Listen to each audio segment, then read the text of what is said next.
Here we are then, Year 7, in a clearing in the forest at night time.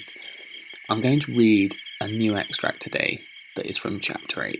If you've not got this far, maybe pause the video, race up to this point, because I'm sure you can't be far away. Perhaps you could listen to the audiobook, and it might make a little bit more sense. If you have already got here, carry on with the video. So, I'm going to read today's extract, then I'll explain what we're going to do with the lesson afterwards. So at the end of the extract, just pause your video for a few moments. Roger spoke. Chief, how can we make a fire? Jack squatted back and frowned at the pig. We'll raid them and take fire. There must be 4 of you. Henry and you, Robert and Maurice. We'll put on paint and sneak up. Roger can snatch a branch while I say what I want. The rest of you can get this back to where we were. We'll build the fire there. And after that... He paused and stood up, looking at the shadows under the trees. His voice was lower when he spoke again. But we'll leave part of the kill for... He knelt down again and was busy with his knife. The boys crowded round him. He spoke over his shoulder to Roger.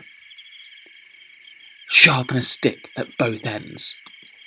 Presently he stood up, holding the dripping sow's head in his hands. Where's that stick? Here, ram one end in the earth.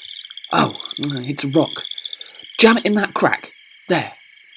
Jack held up the head and jammed the soft throat down on the pointed end of the stick, which pierced through into the mouth. He stood back, and the head hung there, a little blood dribbling down the stick. Instinctively, the boys drew back too, and the forest was very still.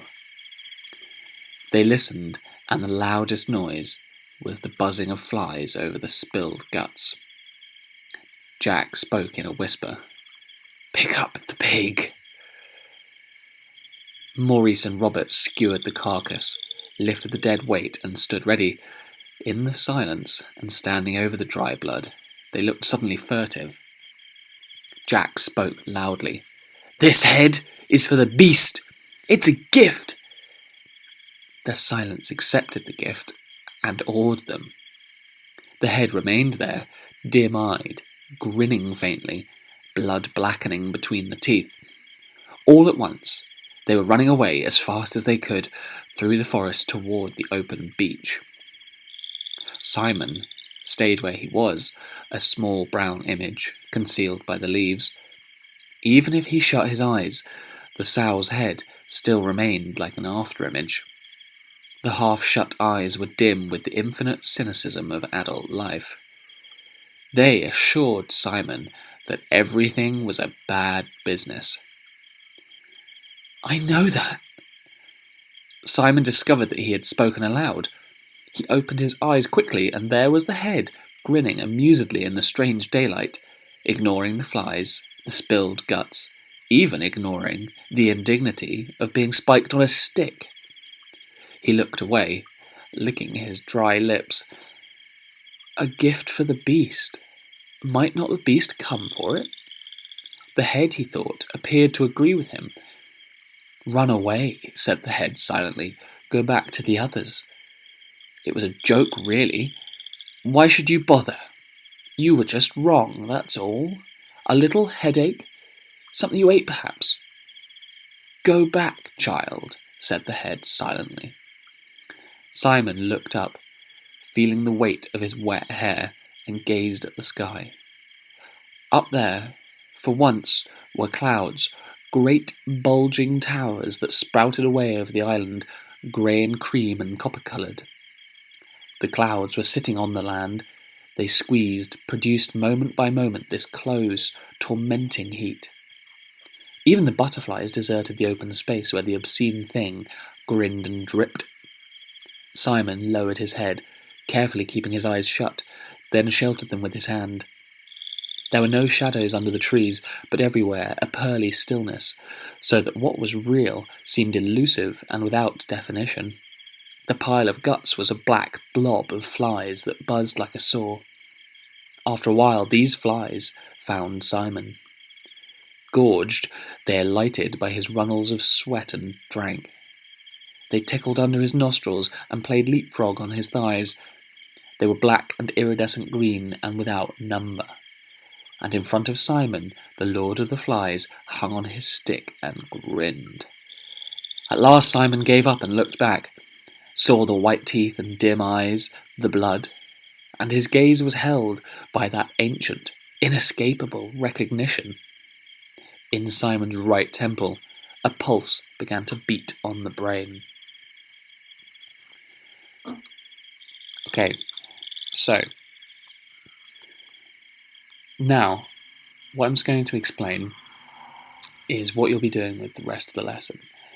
I really want you to think about this extract a lot today, and how it's all presented.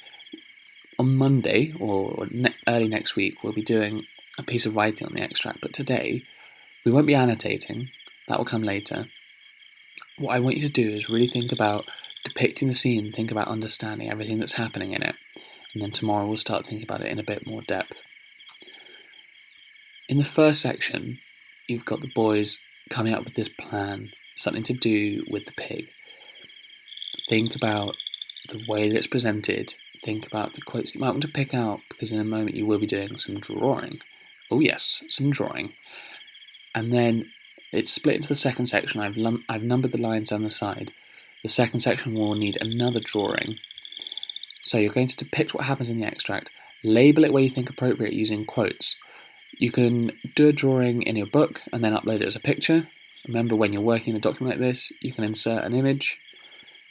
You can search either for in Drive if you upload it to Google Drive, or you could take a picture if you're working on a phone, or you could upload it from your computer.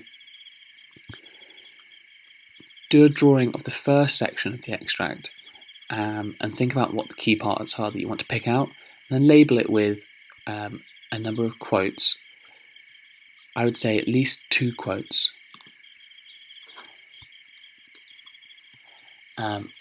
Label it with those quotes on the picture so that you can see which parts come from the extract and where they are depicted. Then after that, there's just a few comprehension questions. But first, you'll find the definitions for a few words. As you'll see, I've found superstition and given it a sentence of its own.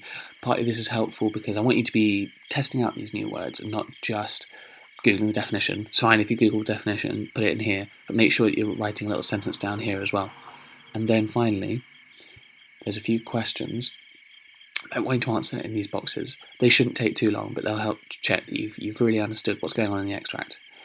Alright then, if you've got any questions, please do ask me.